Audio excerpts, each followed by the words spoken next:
கர்த்தருடைய பரிசுத்த நாமத்துக்கு ஸ்தோத்திரம். அப்போஸ்தலர் 1ஆம் அதிகாரம் 8ஆம் வசனம். இந்த பூமியிலே இயேசுவானவர் வாழ்ந்து பொழுது கடைசியாக பேசின இந்த வார்த்தைகள் மிகவும் வல்லமையுள்ள முக்கியமான வார்த்தைகள். இயேசுவின் நாமம் மட்டுமே மகிமைப்படுவதாக.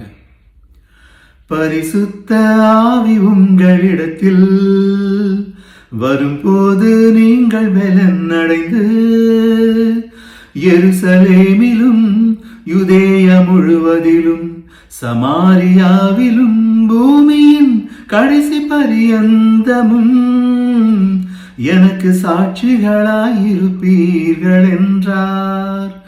எனக்கு சாட்சிகளாயிருப்பீர்கள் என்றார்.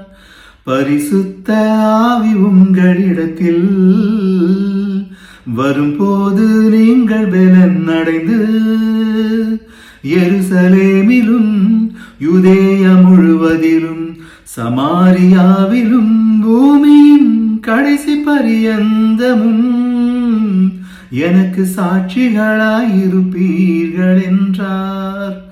எனக்கு சாட்சிகளாயிருப்பீர்கள் என்றார். கர்த்தர் நல்லவர்.